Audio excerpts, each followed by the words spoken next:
মেঘার কাজের সাথে কথার কোনো মিল না পাওয়ার ফলে এবার মেঘার উপরে তীব্র ক্ষোভ জমতে শুরু করে দিল দেবলীনার। হ্যাঁ বন্ধুরা, ভিডিওটা লাইক দিয়ে দেখতে থাকুন। যে মুহূর্তে কিনা দেবলীনা বলতে থাকে সেই মহিলা কনস্টেবলকে যে করেই হোক না কেন আমাকে একবারের জন্য হলেও বাইরে আবারও বেরোতে হবে, ঠিক সেই মুহূর্তে সেই মহিলা কনস্টেবল যখন কিনা বলতে থাকে যে ম্যাডাম, বারবার করে আপনি এরকম করে যদি অফিসারের চোখকে ফাঁকি দিয়ে বের হওয়ার আবদার করেন, এই সমস্ত হার্জিগুলো আমি রীতিমতো কীভাবে যে ম্যানেজ করি আপনার, সেটা একমাত্র আমিই জানি। কারণ এই সমস্ত কিছু করতে গিয়ে না আমাকে আমার চাকরিটা হারাতে হয়। ঠিক সেই মুহূর্তেই দেবলীনা যখন কিনা বলতে থাকে যে তোমাকে চাকরি হারাতে হলেও তো কোনো রকম কোনো সমস্যা আছে বলে তো অন্তত আমার মনে হয় না, কারণ এই পর্যন্ত তোমার মুখে আমি যে পরিমাণে টাকা গুঁজে দিয়েছি সেটা দিয়ে তোমার সংসার অনায়াসে চলে যাবে সেটা আমি খুব ভালো করে জানি। তাই এবার বেশি নাটক না করে কীভাবে আমি বেরোবো সেই ব্যবস্থা করো। ঠিক সেই মুহূর্তেই কুসুমের পাতা ফাঁদে যখন কিনা সেই কনস্টেবল পা দিয়ে দেয় এবং কুসুম যখন কিনা সেই সমস্ত কিছু রেকর্ড করে ফেলে যে কী করে সেই কনস্টেবল সময় সুযোগ বুঝে দেবলীনাকে জেল থেকে কয়েক ঘন্টার জন্য বের করে দেয় এবং তার পরবর্তীতে আবারও দেবলীনাকে জেলের ভেতরে ঢুকিয়ে দেয়। সেই সমস্ত কিছু কুসুম রেকর্ড করে ফেলে এবং নানুদা যখন কিনা বলতে থাকে যে এবার নিশ্চয়ই আমাদের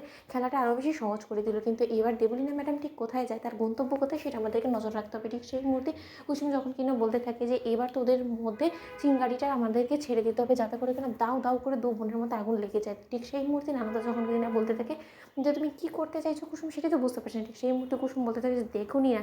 ঠিক সেই মুহূর্তেই ছদ্মবেশ ধারণ করে যখন কিনা বিউটিশিয়ান সেজে কুসুম গাঙ্গুলি হাউসে যখন কিনা ঢুকে পড়ে, ঠিক সেই মুহূর্তেই যখন কিনা আড়ালে দাঁড়িয়ে দেবলীনা মেঘার উপরে নজর রাখতে থাকে এবং কুসুম যখন কিনা বিউটিশিয়ান সেজে মেঘাকে বলতে থাকে যে আচ্ছা মেঘা ম্যাডাম, আপনার তো মনের মধ্যে নিশ্চয়ই অনেক আনন্দ হচ্ছে যে আপনি এরকম একটা বড় বাড়ির বউ হতে চলেছেন। After all Ganguly group of company যে সিইও ওর তার ওয়াইফ হতে চলেছেন, তার পরবর্তীতে তো নিশ্চয়ই আপনার পদবি থেকে শুরু করে আপনার গোটা জীবনটাই পাল্টে যাবে, তাই না? আপনি কি কোনোদিন এই সমস্ত কিছু পাওয়ার স্বপ্ন দেখেছিলেন? ঠিক সেই মুহূর্তে মেঘা যখন কিনা বলতে থাকে যে আরে না না, সেই সমস্ত কিছু আমি স্বপ্ন তো কোনোদিনও দেখিনি, স্বপ্ন দেখা তো দূরে থাকে, এই সমস্ত কিছু তো আমার কল্পনার বাইরে ছিল, কিন্তু এই সমস্ত কিছু শুধুমাত্র সম্ভবই হয়েছে ওই দেবলীনা আর কারণে। ঠিক সেই মুহূর্তে বিউটিশিয়ান সেজে আসা কুসুম যখন বলতে থাকে যে সে কে, ঠিক সেই মুহূর্তে মেঘা যখন বলতে থাকে যে ও সম্পর্কে আমার বোন হয়, কিন্তু বোনের থেকেও আমার জন্য অনেক বেশি কিছু করে ফেলেছে, ও নিজেও জানে না যে ও নিজের অজান্তে আমাকে কত কিছু দিয়ে ফেলেছে, এই সাম্রাজ্য রাজা রাজত্ব সমস্ত কিছু তো ওর দৌলতেই আমি পাচ্ছি।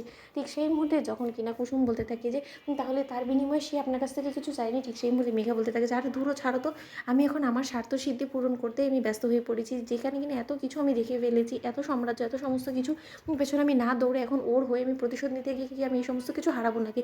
এই সমস্ত কিছু এখন আমাকে অর্জন করতে হবে এবং সেই সমস্ত কিছু পাওয়ার জন্য আমার যা যা করার সেই সমস্ত কিছু আমি করবো। ঠিক সেই মুহূর্তে মেঘার এই সমস্ত কথোপকথন যখন কিনা দেবলীনা আড়ালে শুনে ফেলে, ঠিক সেই মুহূর্তে দেবলীনা বলতে থাকে যে তার মনে তুই আমারই খেয়ে আমারই পড়ে তুই আমার পেছনে ছুরা ঘোপার জন্য উঠে পড়ে লেগেছিস, তোর খুব স্বাদ হয়েছে এবারে বউ হওয়ার, এবার দেখ তোর এই স্বাদ কী করে আমি ঘুচাই। তো বন্ধুরা লাইক কমেন্ট শেয়ার করো, সাবস্ক্রাইব করতে ভুলো না।